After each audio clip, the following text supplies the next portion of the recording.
Interview అనే దానికన్నా దీన్ని మనం యాక్చువల్ చెప్పాలంటే దీన్ని మనం పర్సనాలిటీ టెస్ట్ అంటే రైట్. అంటే ఈ పర్సనాలిటీ టెస్ట్ అనేది ఆల్ అబౌట్ వాట్ నా గురించి, దాంతోపాటు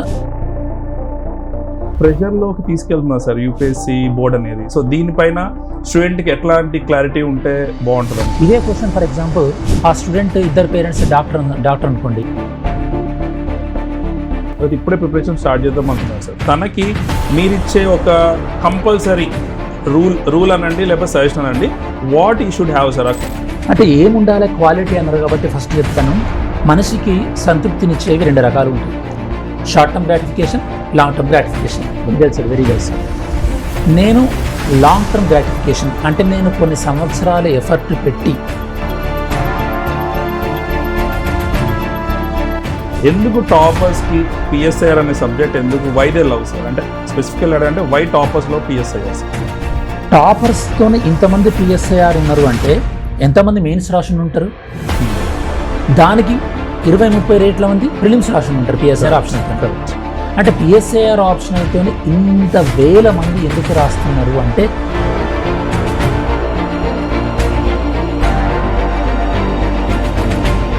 if you are very good at the PSIR. Hello everyone, welcome to our channel. Welcome sir. Hi. Hello viewers and students. ఈరోజు మనతో పాటు ఉంది Santosh sir. Santosh sir is a GS expert and also PSIR expert faculty.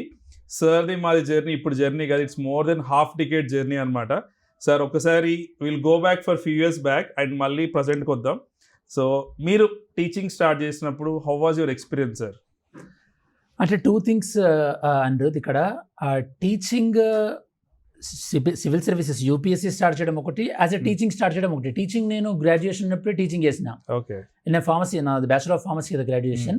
So teaching అప్పుడు ఎప్పుడైనా professors క్లాసులు తీసుకున్నప్పుడు నన్ను అడిగేవాళ్ళు జూనియర్స్కి క్లాస్ తీసుకోమని చెప్పేసి. సో టీచింగ్ అనే స్కిల్ ఉంటే కంటెంట్ ఆటోమేటిక్గా వస్తుందని నమ్ముతా.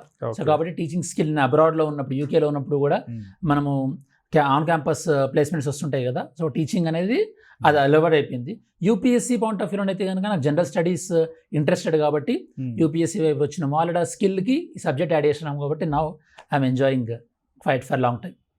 Great sir. అంటే మీ ఇన్నేళ్ళ టీచింగ్ అనుభవం అపార్ట్ ఫ్రమ్ మీ అకాడమిక్స్ అది స్టూడెంట్స్ అందరికీ కూడా ట్రాన్స్మిట్ అవుతుంది సార్. అందుకే నాకు మీ స్టూడెంట్స్ అందరూ కూడా చాలామంది సక్సెస్ అయ్యారు, ప్రిలిమ్స్ క్రాక్ చేశారు, మెయిన్స్ క్రాక్ చేశారు, అండ్ చాలామంది ర్యాంక్స్ కూడా వచ్చాయి. సో రీసెంట్గా అయితే మనకి మెయిన్స్ రిజల్ట్స్ వచ్చాయి సార్. అండ్ కంగ్రాచులేషన్స్ ఫర్ మీ స్టూడెంట్స్, చాలామంది మెయిన్స్ క్లియర్ చేశారు. ఇప్పుడు ఇంటర్వ్యూ పాయింట్ ఆఫ్ వ్యూలో I last one question sir, తర్వాత we'll go back to for foundation, prelims and మెయిన్స్కి వెళ్దాం. ఇంటర్వ్యూలో ఒక క్యాండిడేట్కి అంటే ప్రిలిమ్స్ క్లియర్ చేసి మెయిన్ క్లియర్ చేసిన క్యాండిడేట్కి ఎలాంటి క్వాలిటీస్ ఉండాలి sir, and what UPSC is looking at for them? అంటే ఫస్ట్ ఆఫ్ ఆల్ ఇంటర్వ్యూకి వెళ్ళినప్పుడు ఇంటర్వ్యూ అనే దానికన్నా దీన్ని మనం యాక్చువల్ చెప్పాలంటే దీన్ని మనం పర్సనాలిటీ టెస్ట్ అంటే. రైట్. అంటే ఈ పర్సనాలిటీ టెస్ట్ అనేది ఆల్ అబౌట్ వాట్ నా గురించి, దాంతోపాటు నాకున్నటువంటి నాలెడ్జ్ పైన నేను కాన్ఫిడెంట్ ఉన్నా, దాంతోపాటు I'm a confident person to serve to government of India. ఇది ఇంటర్వ్యూలో ఉన్న వాళ్ళని మనం కన్విన్స్ చేయాల్సింది. Personality test is all about that. అంటే నేను కాన్ఫిడెన్స్ ఉన్నా, దాంతోపాటు నేను గవర్నమెంట్ ఆఫ్ ఇండియాతోని వర్క్ చేయడానికి కాన్ఫిడెన్స్ ఉంది నాకు అని చెప్పేస్తే, అంటే అది చెప్పాలంటే మనం డాఫ్ మొత్తం పర్ఫెక్ట్గా ఉండాలి. దాంతోపాటు స్పాంటేనిటీ, ప్రెజెన్స్ ఆఫ్ మైండ్, అవన్నీ మనం డిస్కస్ చేస్తాం. దాంతోపాటు మీరు కూడా వాటిపైన డిఫరెంట్ సెషన్స్ తీసుకుంటారు కాబట్టి of course that will be added. But summary ఏంటంటే ఇట్ ఈస్ ఆల్ అబౌట్ హార్ట్ఫుల్గా మీరు నమ్మి నేను గవర్నమెంట్ ఆఫ్ ఇండియాకి నిజంగానే నేను సర్వ్ చేస్తా, ఓకే, నా వల్ల కొన్ని జీవితాలు మారుతాయి అన్న నిజమైనటువంటి బలంగా మనం ఆ సబ్కాన్షియస్లో ఆ అఫర్మేషన్ ఉందనుకోండి.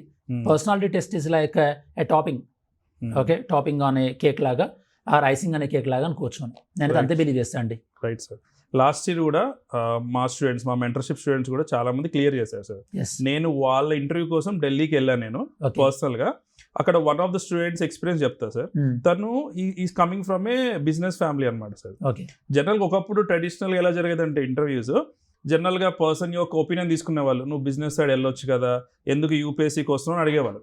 బట్ ఈసారి ఏం జరిగిందంటే బోర్డు వాళ్ళే అతన్ని కన్విన్స్ చేశారు, నువ్వు ఒక ఆంటర్‌ప్రెన్యూర్ అయితేనే కరెక్ట్ యూపీఎస్సీ కంటే అని చెప్పి కన్విన్స్ చేశారు. తను కూడా కన్ఫ్యూజ్ అయ్యాడు, బట్ స్టిల్ ఈ గాట్ ర్యాంక్ సార్. అంటే అట్లాంటి ప్రెషర్లోకి తీసుకెళ్తున్నారు సార్ యూపీఎస్సీ బోర్డ్ అనేది. సో దీనిపైన స్టూడెంట్కి ఎట్లాంటి క్లారిటీ ఉంటే బాగుంటుందండి? అంటే సింపుల్ అనేది ఇప్పుడు ఇదే క్వశ్చన్ ఫర్ ఎగ్జాంపుల్ ఆ స్టూడెంట్ ఇద్దరు పేరెంట్స్ డాక్టర్ అనుకోండి, ఈ అబ్బాయి కూడా MBBS ఎయిమ్స్ నుంచి చేసిండు అనుకోండి, ఇదే ఇంటర్వ్యూ బోర్డు ఏం చేస్తుంది, నువ్వు డాక్టర్గానే మంచిగా ఫిట్ అవుతావు కదా, బ్యూరోక్రాట్ ఎందుకు అంటారు. సో కాబట్టి ఇక్కడ మెయిన్ ఫ్రేమ్ ఆఫ్ క్వశ్చన్ ఏంటంటే నేను సమాజంలో ఒక్కొక్కరు నువ్వు ఇది కావచ్చు కదా అంటారు, బట్ మనకంటూ ఒక ఒరిజినాలిటీ ఉండాలి కదా, ఆ ఒరిజినాలిటీని టెస్ట్ చేయడమే ఆ క్వశ్చన్ ఫ్రేమింగ్ యొక్క ప్రధానమైనటువంటి ఉద్దేశం అని చెప్పొచ్చు. సింపుల్, రేపు IIT నుంచి వచ్చిన వాళ్ళు ఉంటారు, నువ్వు ఇంత పెద్ద IIT నుంచి వచ్చినావు కదా, నువ్వు ఇంకా IAS లాంటివి చేసి వెళ్తే బాగుంటుంది కదా అని అట్లా కన్విన్స్ చేస్తారు.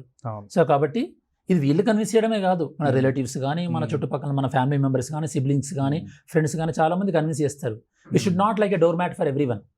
ఓకే, అంటే మనం తీసుకున్న నిర్ణయం పట్ల మనం అసర్టివ్గా ఉన్నామా లేదా అనేది టెస్ట్ చేయడమే ఈ క్వశ్చన్ వెనకాల ప్రధానమైనటువంటి ఉద్దేశం అని నేను నమ్ముతాను.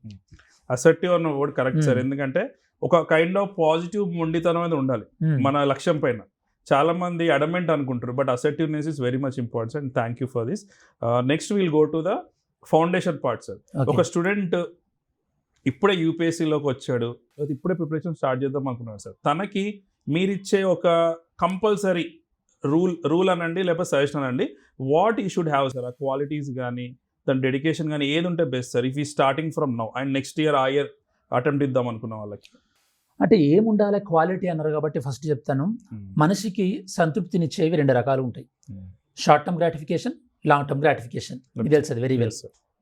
నేను లాంగ్ టర్మ్ గ్రాటిఫికేషన్ అంటే నేను కొన్ని సంవత్సరాలు ఎఫర్ట్ పెట్టి ఓకే అండ్ దీని గురించి వెయిట్ చేయగలుగుతా, కొన్ని ప్రెషర్స్ తట్టుకొని నన్ను నేను ప్రూవ్ చేసుకోవడానికి నేను ప్రయత్నిస్తా, దాంతోపాటు మన ఇండియాకి సర్వ్ చేయాలి అనుకున్నటువంటి ఆ ఫ్రేమ్ ఆఫ్ మైండ్ సెట్తో వస్తే ప్రిపరేషన్ అనేది సీమ్లెస్గా ఉంటుంది, స్మూత్గా ఉంటుంది అని నేను చెప్తా. అంటే ఫర్ ఎగ్జాంపుల్ ఇప్పుడు మనము క్రికెట్ చూసినప్పుడు సచిన్ టెండూల్కర్ కానీ, విరాట్ కోహ్లీ కానీ వీళ్ళు కొన్ని షాట్స్ కొట్టినప్పుడు చాలా ఎలిగెంట్గా స్మూత్గా ఉంటుంది ఆ ఫ్లో అనేది. అది ఎప్పుడు వస్తుంది అంటే దాని మీద ఇష్టము అండ్ చాలా ప్రాక్టీస్. ఆ ప్రాక్టీస్ అనేది దేనివల్ల వస్తుంది, ఎందుకు ప్రాక్టీస్ చేయాలనిపిస్తుంది అంటే ఇష్టం అనేది ఉండాలి. సో కాబట్టి లాంగ్ టర్మ్గా ఒక 3-4 సంవత్సరాలు నేను దీనికి డెడికేట్ చేయగలుగుతా అన్నప్పుడే యూపీఎస్సీ ప్రిపరేషన్లోకి రాండి. అంతే తప్పించి ఒక ఇంటర్వ్యూ చూసి ఎవరితో టాపర్ చూసి ఓకే ఒక 1 yearలో క్లియర్ చేస్తా లేకపోతే 2 yearsలో క్లియర్ చేస్తా అనుకున్న షార్ట్ టర్మ్ గోల్స్తో పట్టుకొని వస్తే ఎట్లయిపోతుందంటే అది రాదు and you will be disappointed. ఎందుకంటే లైఫ్లో ఈ మధ్య అన్ని హాఫ్ హార్టెడ్ చేస్తున్నాం మనం. ఎందుకు తయారైనామంటే లైఫ్ స్టైల్ కూడా అట్లనే అయిపోయింది. ఇప్పుడు మనకి స్విగ్గీ, ఇన్స్టామార్ట్ అని ఓకే డెలివరీ, ఇన్స్టామార్ట్, సో మనకి అన్ని రెడీమేడ్ దొరికేసరికి ఈ వెయిట్ చేసే గుణం తగ్గిపోతుంది. కాబట్టి వెయిట్ చేస్తా, నేను మోనోటోనస్ లైఫ్ని ఎంజాయ్ చేస్తా. అంటే రొటీన్ లైఫ్, లేవడం, చదవడం, స్టడీ హాల్కి వెళ్ళడం, డౌట్స్ క్లియర్ చేసుకోవడం, మెంటర్షిప్ ఉంటే మెంటర్షిప్, క్లాసులు అయిపోతే క్లాసులు, టెస్ట్ సిరీస్ రాయడం, ఈ మోనోటోనస్ లైఫ్ని ఎంజాయ్ చేస్తా అనుకొని యూపీఎస్సీలోకి రండి. ఎస్ సార్, మీరు అన్నట్టు ఇన్స్టెంట్ గ్రాటిఫికేషన్ కూడా మన చుట్టూ ఉన్న ఎన్విరాన్మెంట్ అలా ఉంది సార్. మీరు స్విగ్గీ గురించి చెప్పినట్టే జెప్టో కానీ బ్లింకిట్ అయితే ఇంకా 10 minutes డెలివరీ అనేది సబ్జెక్ట్ కూడా 10 minutes నేను ఏ చేసుకుంటా లేదా ఒకసారి ఫస్ట్ అటెంప్ట్లో క్లియర్ చేస్తా అనే ఒక అపోహ కూడా ఉంది sir. But as you said it's like a long run journey and we can call it as a test match అనుకోవచ్చు నా తెలిసి. ఎందుకంటే ఇప్పుడు ఫర్ ఎగ్జాంపుల్ ఇప్పుడు ఈ వీడియో చూస్తున్న కొంతమంది స్టూడెంట్స్ యూపీఎస్సీ ప్రిపరేషన్ అయిదామని స్టార్ట్ చేస్తారు. 5-6 నెలల తర్వాత వీళ్ళ ఫ్రెండ్ ఎవరో అమెరికా పోతాడు, అమెరికా పోయి వాళ్ళు ఏదో ఐఫోన్ కొనుక్కుంటారు, లేదా పేరెంట్స్కి ఐఫోన్ పంపిస్తారు, లేకపోతే వాళ్ళు మధ్యలో ఇండియాకి వచ్చినప్పుడు ఒక బైక్ కొనుక్కోను, ఒక కారు కొనుక్కొని ఉన్నప్పుడు అరే నేను ఏదో లూజ్ అవుతున్నా, నేను వెనకబడిపోతున్నా అన్న ఆలోచన ఖచ్చితంగా మైండ్లోకి వస్తుంది. దాన్ని తట్టుకొని ముందుగానే ప్రిపేర్ అయి ఉండాలి. ఎందుకంటే దీన్ని మనం ఏమంటామంటే మెంటల్ కండిషనింగ్. అంటే ఫెయిల్యూర్ లేదా నీకు వచ్చే నెగిటివ్ని ముందే యాంటిసిపేట్ చేసినాం అనుకో, అది నీకు తక్కువ బాధ అనిపిస్తుంది. Correct. Okay, so anticipation mind set అనేది ఉండాలి. సో అది ఉంటే బెటర్గా ఒక 2-3 years డౌన్ ద లైన్ మంచి రిజల్ట్స్ వస్తాయి మనకి. కరెక్టే సార్. సో స్టూడెంట్స్ కూడా sir when they are comparing, ఈ కంపారిజన్ అనేది లేదా ఫోమో అనేది ఉంటుంది కదా sir, fear of missing out, ఇది ఎక్కువ ఉంది సార్. అంటే ఆఫ్టర్ కోవిడ్ నేను అబ్జర్వ్ చేసిన స్టూడెంట్స్ దగ్గర యాజ్ అ మెంటర్గా they are getting some issues sir. అంటే ఒక top 10 issues we have research చేసాం సార్, క్వశ్చనీర్లా చేసి we have found out sir. దాని గురించి డిస్కస్ చేద్దాం. ఒక 10 issuesలో మెయిన్ ఉన్న ఇష్యూస్ ఏంటంటే సార్, ఫస్ట్ వచ్చి ఓవర్ థింకింగ్ ఉంది సార్ వాళ్ళకి, అతిగా ఆలోచించడం ప్రధాని గురించి కూడా ఏమైపోద్దో ఏంటో అని చెప్పేసి. సెకండ్ వచ్చి ప్రొకాస్టినేషన్ సార్, అంటే ఇన్స్టెంట్గా ఇవాళే నాకు కావాలి, ఇప్పుడే కావాలి. అంటే ఇప్పుడు ఓటీటీలో సార్ ఒకప్పుడు మనం మూవీ కోసం చూడాలంటే థియేటర్ తర్వాత ఛానల్లో వెయిట్ చేసేవాళ్ళం, ఈటీవీ, జెమిని ఎక్సెట్రా ఎక్కడైనా వస్తుందని చెప్పి. బట్ ఇప్పుడు ఆన్ ద స్పాట్ ఓటీటీలో ఆన్ ద డిమాండ్ అయిపోయేసరికి సార్ ఇది కూడా they are unable to wait. ఇక్కడ ఇంకోటి నేను యాడ్ చేయాలనుకుంటున్నాను దీంట్లో ఏంటంటే ఈ ఈ ఓవర్ థింకింగ్ ఏదైతే ఉందో ఈ ఓవర్ థింకింగ్ గురించి నేను చెప్పే ఒక ఫండమెంటల్ ప్రిన్సిపల్ ఏంటంటే మనకి లైఫ్లో రెండు విషయాలు ఉంటాయి. మనం కంట్రోల్ చేయగలిగేది, మనం కంట్రోల్ చేయలేనిది. Okay, area of control, area of concern. ఇప్పుడు ఫర్ ఎగ్జాంపుల్ నేను క్లాస్కి వచ్చేటప్పుడు కానీ లేదా మీరు క్లాస్కి వచ్చేటప్పుడు కానీ ఓకే సడన్గా వర్షం పడింది అనుకోండి, దాని గురించి మనం ఆలోచించాల్సిన పని లేదు, ఎందుకంటే అది మనం కంట్రోల్ చేయలేంది. మనం ఏం కంట్రోల్ చేయగలుగుతాం? వర్షం పడుతుందని ముందే తెలిస్తే కొద్దిగా ముందుగానే బయలుదేరడం కానీ లేదా పబ్లిక్ ట్రాన్స్పోర్టేషన్లో రావడం కానీ లేదా రెయిన్ కోట్ తీసుకొచ్చుకోవడం కానీ. అంటే ఏ స్టూడెంట్ అయినా సరే ప్రిపరేషన్ స్టార్ట్ చేసేటప్పుడు నా పరిధిలో ఉన్న అంశాలు ఏంది, నేను ఏవి కంట్రోల్ చేయగలుగుతా, నేను కంట్రోల్ చేయలేనివి ఏంది. ఫర్ ఎగ్జాంపుల్ మీ తర్వాత ప్రిపరేషన్ స్టార్ట్ చేసి వేరెవరో ర్యాంక్ కొట్టింది అనుకుంటా, అది మీరు కంట్రోల్ చేయలేరు. మీ కంట్రోల్ చేయగలిగేది ఏంది? మీ ప్రిపరేషన్ ఎట్లా బెటర్గా చేసుకోవచ్చు. సో ఈ ఓవర్ థింకింగ్ అయితే అది నేను బెస్ట్ సొల్యూషన్ అనుకుంటా అండి. అంటే మన పైన మనం ఫోకస్ చేసుకుంటే sir it will give us a productive life. అంటే వేరే బయట వాళ్ళ గురించి అంటే మీరు కంట్రోల్ అన్కంట్రోలబుల్ సిచ్యువేషన్ చెప్పారు కాబట్టి నేను కూడా ఇంకో 2 things చెప్దాం అనుకుంటా సార్. ఒకటి ఏంటంటే ఇంపార్టెంట్ ఏంటి, అర్జెంట్ ఏంటి, అంటే మనం ప్రయారిటైజ్ కూడా చేసుకోవాలి సార్. అంతే కదా. అంటే ఇప్పుడు మనం ఎగ్జామ్ రాయడం ఫస్ట్ ప్రయారిటీగా, సినిమా వెళ్ళడం ఫస్ట్ ప్రయారిటీ అంటే మేబీ మీ సినిమా నచ్చుండొచ్చు, బట్ ఫస్ట్ ఎగ్జామ్ రాయడం అనేది ఫస్ట్ ప్రయారిటీ ఉండాలి. సో అట్లా మనం బ్యాలెన్స్ చేస్తే best sir.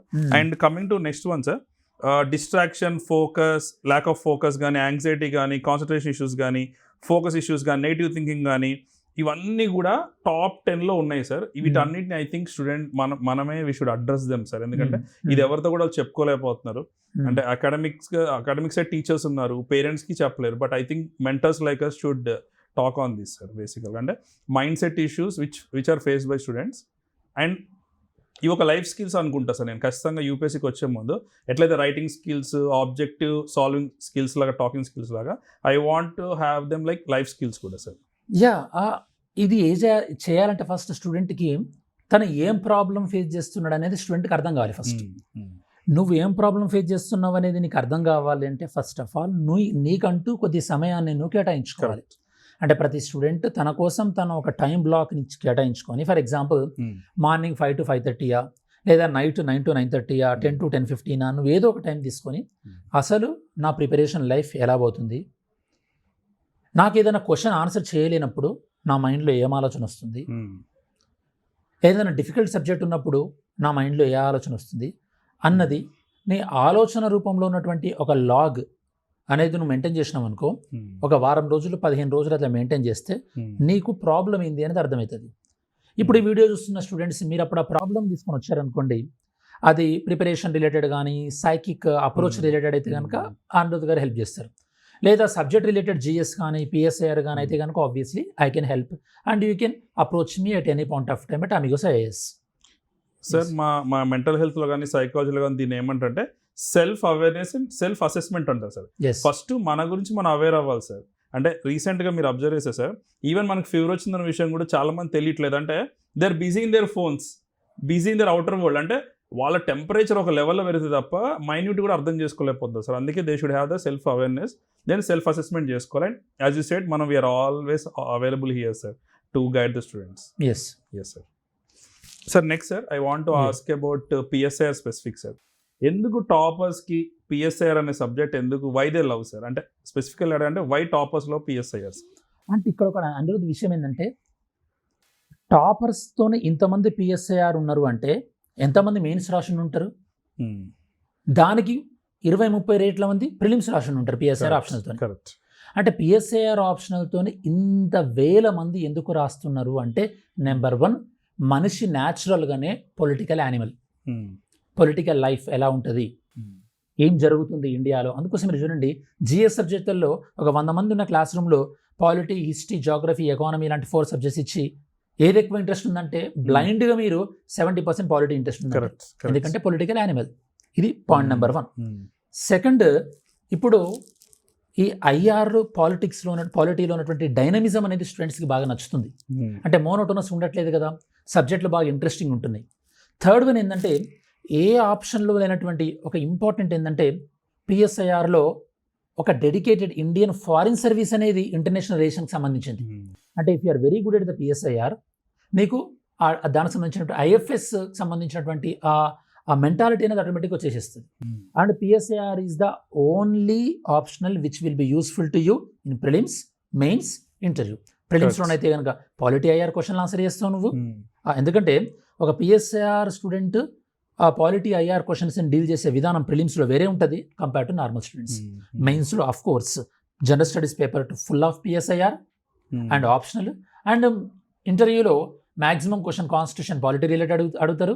And for international relations ఇప్పుడంటే ఇండియా మొత్తం international relations global south leader అవుతుంది కాబట్టి ఇంటర్వ్యూలో సో ఇన్ని అడ్వాంటేజెస్ ఉన్నప్పుడు న్యాచురల్గా పిఎస్ఐఆర్ తీసుకుంటారు. బట్ ఇక్కడ క్యాచ్ ఏంటంటే ఇదివరకన్నా ఇప్పుడు ఎందుకు తీసుకుంటున్నారంటే ఇప్పుడు ఎస్పెషల్లీ హైదరాబాద్, ఫర్ ఎగ్జాంపుల్ నేను లాస్ట్ 3 years నుంచి టీచ్ చేస్తున్నాను.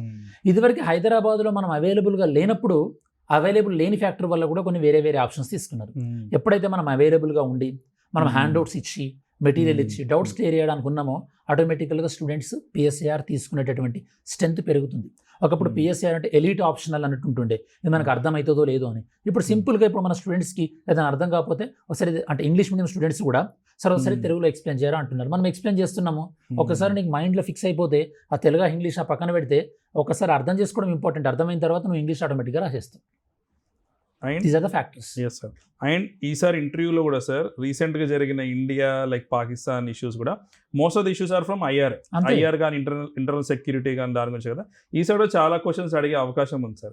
అండ్ ఐ థింక్ మీ రోల్ ఈసారి ఎక్కువ ఉంటుంది sir in guiding the interview. ఖచ్చితంగా ఎవ్రీ ఇయర్ లాగానే ఈసారి కూడా మనకి ఈ ప్లాట్ఫామ్లో ఈ ఐఆర్ పాయింట్ ఆఫ్ వ్యూలో కానీ పాలిటీ పాయింట్ ఆఫ్ వ్యూలో కానీ పిఎస్ఆర్ ఆప్షనల్ పాయింట్ ఆఫ్ వ్యూలో కానీ డెఫినెట్లీ మన కాన్వర్సేషన్ చేసిన videos students best interest of point of వ్యూలో మనం యూట్యూబ్లో అప్లోడ్ చేసేస్తాం. ఎలాగో ఇంకా ఇంట్రెస్ట్ ఉండి కలవాలనుకున్న వాళ్ళు కలిసి మన గైడెన్స్ తీసుకోవచ్చు. ఎందుకంటే చాలా బ్యాలెన్స్డ్ ఆన్సర్ ఇవ్వాలి, ఒక వన్ సైడెడ్ బయాస్డ్ ఆన్సర్ ఇవ్వకూడదు కాబట్టి I think he should be in a balanced way sir. మళ్ళీ ఇంకొకటి ఏంటంటే అంటే ఇక్కడ స్టూడెంట్స్ అర్థం చేసుకోవాల్సింది మనం బ్యాలెన్స్డ్ ఆన్సర్ ఇవ్వాలి అని ఆలోచించి ఇవ్వకూడదు. న్యాచురల్ గా మనం చెప్పే దాంట్లోనే బ్యాలెన్స్ ఉండాలి. స్టూడెంట్స్ చాలా మంది అరే నేను బ్యాలెన్స్ గా చెప్పాలి, లేకపోతే ఈ ఆర్టిఫిషియల్ బ్యాలెన్స్ మెయింటైన్ చేద్దాం అనేది స్టూడెంట్ మైండ్ లో రాకూడదు. Yes sir, thank you sir, మీరు అడ్రస్ చేశారు. అదే నా నెక్స్ట్ క్వశ్చన్ కూడా. ఎందుకంటే ఈ మధ్య చాలా మంది టాపర్స్ వీడియోస్ చూసి అది చూసి they are mimicking sir, imitate చేస్తున్నారు. But I think it should come naturally sir. అందుకే యూపీఎస్సీ బోర్డు కూడా చాలా సీనియర్ మోస్ట్ ఆఫీసర్స్ కాబట్టి వాళ్ళు కూడా పట్టేస్తున్నారు సార్. అయితే నేను చెప్పేది రైటా రాంగ్, లేకపోతే ఫేక్ చేస్తున్నాడా, ఇమిటేట్ చేస్తున్నాడా అనేది అబ్జర్వ్ చేస్తున్నారు సార్. ఏంటంటే యూపీఎస్సీ ఇంటర్వ్యూలో కూడా యూపీఎస్సీ ఇంటర్వ్యూ మనం కూడా ఎప్పుడైనా సరే ఒక ఇండివిజువల్ టూ పర్ఫెక్ట్ ఉంటే మనకు నచ్చరు. యూపీఎస్సీ ఇంటర్వ్యూ బోర్డు కూడా అంతే, మనం టూ పర్ఫెక్ట్ ఉండాలని యాక్ట్ చేయకూడదు. ఈవెన్ దో మీరు పర్ఫెక్ట్ ఉన్నా కూడా you have to show some vulnerabilities. Correct. మన వల్నరబిలిటీస్ మనం ఎక్స్పోజ్ చేసుకోగలిగినప్పుడే మనం ఒక కాన్ఫిడెంట్ ఇండివిజువల్ అన్నట్టు. Correct sir. అండ్ చాలా మంది స్టూడెంట్స్ కూడా ఎందుకు ఫెయిల్ అయినా అంటే ప్రతిసారి రీసెర్చ్ చెప్పడానికి ట్రై చేస్తారు సార్ ప్రీవియస్ అటెంప్ట్స్ లో. I don't think it will work. అంతే చెప్పాలి. ఇప్పుడు పిఎస్ఐలో ఏదైనా ఒక డౌట్ అడుగుతారు కొంతమంది, ఏదో ఇయరో లేకపోతే ఆర్గనైజేషన్ అడుగుతారు, గుర్తు లేకపోతే సడన్ నాకు స్ట్రైక్ రావట్లేదు మళ్ళీ వెరిఫై చేసి చెప్తామంటాం అంతే. అప్పుడు స్టూడెంట్ ఫీల్ వెరీ హ్యాపీ. అలా కాకుండా అట్లా కాదు ఇట్లా కాదు నువ్వు దాన్ని కవరప్ చేయడానికి ట్రై చేసావు అనుకో, ఆబ్వియస్లీ ఇప్పుడు 20 years 22 23 years ఉన్న స్టూడెంట్కి అర్థమైనప్పుడు ఇంటర్వ్యూ బోర్డులో ఉన్న వాళ్ళకి ఎంత విజ్డమ్ ఉంటుంది. కరెక్ట్. ఎందుకంటే వాళ్ళ గ్రాండ్ చిల్డ్రన్ ఇట్లాంటి వాళ్ళు ఎంతమంది చూసుంటారు, ఎన్నో వేల మందిని వాళ్ళు ఇంటరాక్ట్ అయి ఉంటారు సార్. అందుకే సార్ యూపీఎస్సీ కూడా అఫీషియల్ నోటిఫికేషన్లో they are not judging their knowledge or something sir, they are judging their personality, వాళ్ళ హానెస్టీ. ఎందుకంటే ఇంటర్వ్యూలోనే హానెస్ట్గా లేని పర్సన్ రేపు పొద్దున జాబ్లోకి వచ్చాక I don't think he will be honest sir. అంతే కదా. అండ్ ఇక్కడ ఇంకొకటి అనిరుద్ధ్ మనం తెలుసుకోవాల్సింది, ఈ ఇంటర్వ్యూ వెళ్ళే కన్నా ముందు లేదా ప్రిపరేషన్ స్టార్ట్ అయినప్పటి నుంచి చాలామంది ఒక 10-15 నిమిషాలు చదవంగానే అటెన్షన్ రిటైన్ చేయలేకపోతున్నారు. మరి ఈ పాయింట్ ఆఫ్ వ్యూలో మన వ్యూవర్స్కి మన స్టూడెంట్స్కి ఒక ఫోకస్ ఆ ఒక్కరోజు కానీ ఆ గంట కాకుండా ఈ 2-3 సంవత్సరాలు లాంగ్ టర్మ్ ఒక లాంగ్ విజన్ ఫోకస్డ్ ప్రిపరేషన్ అనేది ఎట్లా చేయొచ్చు అంటారు? ఎస్ సార్, దీన్నే మనం ఇంకొక లాంగ్వేజ్లో ఇంకో వర్డ్ వాడచ్చు సార్, కన్సిస్టెన్సీ అని వాడచ్చు సార్. ఎందుకంటే కన్సిస్టెన్సీ ఒకటే ఇప్పుడు ల్యాకింగ్ సార్. ఎందుకంటే ఇప్పుడు మెంటర్స్ మీలాంటి వాళ్ళు నాడు అందరూ అవైలబుల్ ఉన్నారు సార్. వాళ్ళు డౌట్ అడితే చెప్పడానికి విత్ ఇన్ సెకండ్స్లో అయిపోద్ది మన దగ్గరకు వస్తే. బట్ దానికి కన్సిస్టెన్సీ కావాలి sir. Consistency will come only with the purpose. వాళ్ళకి లైఫ్లో రియల్గా అంటే గోల్ మీద మాత్రమే కాదు సార్, ప్రాసెస్ మీద కూడా వాళ్ళకి పర్పస్ ఉండాలి. అంటే నేను ఎప్పుడో విన్ అవుతాను, ఎప్పుడో ఐఏఎస్ ఆఫీసర్ అవుతాను కాదు, బట్ డే టు డే వాళ్ళ టాస్క్ పైన కూడా వాళ్ళకి they should have the purpose. అంటే వాళ్ళకి ఒక ఈరోజు చేస్తామని ఒక సాటిస్ఫాక్షన్ ఉండాలి. అందుకే సార్ ధోని గారు కూడా ఒక ఇంటర్వ్యూలో చెప్తారు, ఐ లవ్ ద ప్రాసెస్ అంటాడు అనమాట, నాట్ ద కప్. అందుకే మీరు చూస్తే ఏ వరల్డ్ కప్లో అయినా సరే వెనకాల నుంచి ఉంటాడు, ఎందుకంటే ఈ లవ్స్ ద ప్రాసెస్. సో నేను స్టూడెంట్స్ చెప్పేది ఏంటంటే సార్, మీరు మీరు చేసే డైలీ స్టడీ కానీ, ఆన్సర్ రైటింగ్ కానీ, ఎంసీక్యూస్ సాల్వింగ్ కానీ, కరెంట్ అఫైర్స్ కానీ, క్లాసెస్ వినడం కానీ ఖచ్చితంగా మీకు దానిపైన లవ్, ఇష్టం, ఒక కైండ్ ఆఫ్ మోజ్ అనేది ఉండాలి సార్. అది డెవలప్ చేయడానికే we use this mindfulness or meditation techniques sir. ఇంకొకటి అనిరుద్ధ్, నేను ఎక్స్పీరియన్స్ చేసింది కొన్ని సందర్భాలలో, ఎస్పెషల్లీ ఫర్ ఎగ్జాంపుల్ ఇంటర్వ్యూకి వెళ్ళే ముందు లేదా నార్మల్ డేలో కూడా ఒకరోజు మనం మంచి ఒక సెన్స్ ఆఫ్ ఎట్లా అంటే ఒక బ్లెస్సింగ్ లాగా అనిపిస్తుంది. అంటే ఫుల్గా ఈరోజు అంతా కూల్గా ఉన్నట్టు, అంతా బాగుంది. సో ఐఎమ్ అంటే ఒక మంచి ఒక ఫ్రేమ్ ఆఫ్ మైండ్ సెట్తో వెళ్తాం కొన్ని సందర్భాలు. సో ఇంటర్వ్యూ అప్పుడు అట్లాంటి మైండ్ సెట్ చాలా ఇంపార్టెంట్. సో అట్లాంటి మైండ్ సెట్ రావాలంటే ఏమైనా మనం ప్రాక్టీస్ చేయవచ్చా? ఎస్ సార్, దీనికే ఒక మ్యాజిక్ ఫ్రేమ్ వర్క్ అని ఒకటి I have return a book also sir, daily magic rituals అని. అది అమెజాన్లో కూడా ఉంది బుక్. అది I got that copy right ఆ నేమ్. మ్యాజిక్ రిచువల్స్కి ఫుల్ ఫామ్ ఉంది sir. M stands for meditation, A stands for affirmations, G stands for gratitude, I stands for intention setting, C stands for creative visualization. ఇప్పుడు మీరు అడిగిన question correct answer ఏంటంటే creative visualization sir. Creative visualization అంటే ఇప్పుడు ఆ రోజు ఇంటర్వ్యూకి వెళ్తున్నారు, లేదా ఇంపార్టెంట్ డే ఉందనుకోండి సార్, మనం ముందుగానే కూర్చొని we will visualize the whole day. అది మనకి అక్యురేట్గా మనకు తగ్గట్టు జరిగినట్టు. ఇక్కడ చాలామంది స్టూడెంట్స్ నన్ను క్వశ్చన్ అడుగుతారు, సార్ అట్లా అనుకుంటే జరుగుద్దా అంటే 90% జరగడానికి ఆస్కారం ఉంది. ఈవెన్ దో జరగకపోయినా సరే we will not feel disappointment sir. ఎందుకంటే ముందే మనం రెడీ చేసుకుంటున్నాం మన మైండ్. ఇక్కడ ఒకటి నేను అంటే నా ఈ లైఫ్లో ఎక్స్పీరియన్స్ ఏంటంటే, ఇట్లా ఇమాజిన్ చేసుకున్న ఇమాజినేషన్లో కూడా మనకు అనుకోని కొన్ని అవాంతరాలు, కొన్ని డిస్టర్బెన్స్ ఎదురైతే అని కూడా మళ్ళీ ఇమాజిన్ చేసుకోవాలి. కరెక్ట్. ఎందుకంటే అన్ని పర్ఫెక్ట్ ఉంటాయి అనుకుంటే సడన్ గా ఒక బౌన్సర్ లాగా మనం వెళ్ళే రోజు ఆ టై సెట్ కాకపోవడం, డ్రెస్ సెట్ కాకపోవడం ఉన్నప్పుడు ఆ ఇమాజినేషన్ మొత్తం మళ్ళీ డిస్టర్బ్ అయిపోతుంది. సో మనం చేసుకునే ఇమాజినేషన్ లో కూడా మళ్ళీ కొన్ని బ్లూపర్స్ ఉంటాయి, కొన్ని షాక్స్ ఉంటాయి అని కూడా ఇమాజినేషన్ చేసుకుంటే బెటర్ ఏమో కదా. అయితే సార్ వరల్డ్లో టాప్ 1% సార్, అంటే సెలబ్రిటీస్ కానీ, క్రికెటర్స్ కానీ, మన ఆంటర్ప్రినర్స్ కానీ, ఈ టాప్ లీడర్స్ అందరూ కూడా ఈ విజువలైజేషన్ అనేది యూజ్ చేస్తారు. అంటే they will see the day before it happens అనమాట. అంటే విజువలైజేషన్ మనం మెంటల్ రిహార్సల్స్ అని అనుకోవచ్చా?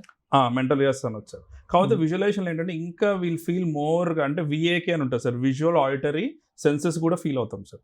సో ఏంటంటే మనం నిజంగా మన బాడీ విల్ ఫీల్ ఇట్, నిజంగా అక్కడికి వెళ్ళినట్టు, పెర్ఫామ్ చేసినట్టు. ఇది ఆల్రెడీ లాస్ట్ ఇయర్ మన ఇంటర్వ్యూ స్టూడెంట్స్ పైన we did this mindfulness session sir. అది చాలా అవుట్పుట్ వచ్చింది. అంటే మాట్లాడడానికి భయపడే స్టూడెంట్స్ కూడా ఈ మెంటల్ రిహార్సల్స్ వల్ల, విజువలైజేషన్ వల్ల దే గాట్ అకన్స్టమ్ అనమాట. వాళ్ళు డైలీ 5 members ముందు కూర్చున్నారు, వాళ్ళు అడుగుతున్నారు క్వశ్చన్ విజువలైజ్ చేయడం వల్ల మనం డైలీ క్లాసెస్లలో వాళ్ళకి ఆ మెంటల్ స్ట్రెంత్ వచ్చింది. వెన్ దే రియలీ వాళ్ళని చూసినప్పుడు వాళ్ళు ఈజీగా ఆన్సర్ చెప్పారు సార్. ఇది వాళ్ళ నుంచి వచ్చిన ఫీడ్బ్యాక్స్. సో మన స్టూడెంట్స్ డెఫినెట్లీ వీడియో చూస్తున్న వాళ్ళందరూ కూడా ఇంకా మనము Part 2లో కూడా కొన్ని విషయాలు డిస్కస్ చేయబోతున్నాం. ఫర్ ఎగ్జాంపుల్, మనం ఆన్సర్ చెప్పినప్పుడు ఎట్లా చెప్పాలంటే ఆ ఆన్సర్ నుంచే వాళ్ళు క్వశ్చన్ అడిగేటట్టు ఉండాలి. ఆ క్వశ్చన్ ఏం అడుగుతారో కూడా మనం వాళ్ళకి లీడ్ ఇవ్వాలి. వాళ్ళని ఆ క్వశ్చన్ అడిగేటట్టు మనం ఎట్లా డ్రైవ్ చేయాలి. దాంతోపాటు ఇంకా ఫర్దర్ PSIR పాయింట్ ఆఫ్ వ్యూలో ఇంటర్వ్యూ, దాంతోపాటు ఇంకా మనం మెయిన్స్ రిలేటెడ్, ఇంకా ఇంటర్ రిలేటెడ్ కూడా మనం కవర్ మెయిన్స్ ఆన్సర్ రైటింగ్, ఒక ఆన్సర్ రాసేటప్పుడు ఎట్లా బెటర్గా రాయాలి. బెటర్ ఆన్సర్ అనేది అవుట్పుట్, కాకపోతే అది రాయాలంటే ఎట్లాంటి మన సైకలాజికల్ ఫ్రేమ్వర్క్ ఉండాలి. ఈ డీటెయిల్స్ అన్ని కూడా మనం Part 2లో డిస్కస్ చేస్తాం. మీన్ వైల్ మీకు ఏం డౌట్స్ ఉన్నా, ఏమున్నా ఆండ్రూస్ సార్ని అడగాలన్నా, నన్ను అడగాలన్నా మీరు ఇక్కడ అమిగోస్కి అప్రోచ్ అవ్వచ్చు. అండ్ ఈ వీడియో కింద కమెంట్ సెక్షన్లో కూడా మీరు కమెంట్ ఇంక్లూడ్ చేయండి. Definitely we will reach out to you. Yes students, మీరు ఈ వీడియో కింద కామెంట్ చేయండి. నెక్స్ట్ ఎపిసోడ్లో ఏం తెలుసుకోవాలనుకుంటున్నారు, we'll take their questions sir. వాళ్ళ క్వశ్చన్స్ నుంచి కూడా we can give the answer in the next video. Yes, మీరే క్వశ్చన్లు ఫ్రేమ్ చేయొచ్చు, మీ నుంచే ఆ FAQs అనేది ఫ్రేమ్ చేస్తాం. అండ్ ఐ హోప్ ఇప్పుడు మన అనిరుద్ధ్ గారితో మనకు ఈ డిస్కషన్ అనేది మీకు మీ ప్రిపరేషన్కి వాల్యుయేషన్ చేసింది అనుకుంటున్నాను. అండ్ ఆ ఫైనల్ రిమార్క్స్ మన అనిరుద్ధ్ గారు ఇస్తారు. It's very insightful session sir నన్ను అడిగితే. ఎందుకంటే మనం రెగ్యులర్గా మాట్లాడుకునే మాటలే, but today it is recorded. మన జనరల్గా ఎప్పుడు కూడా స్టూడెంట్స్ కోసము వాళ్ళ యొక్క బెనిఫిట్ కోసం మాట్లాడుతాం, అది వాళ్ళు రికార్డ్ చేయడం అనేది ఐఎమ్ వెరీ హ్యాపీ సార్. ఎందుకంటే దీనిలో ఒక్కళ్ళకి బెనిఫిట్ అయినా మన lakhs of viewers లో I will be very happy sir. Thank you so much sir. Thank you.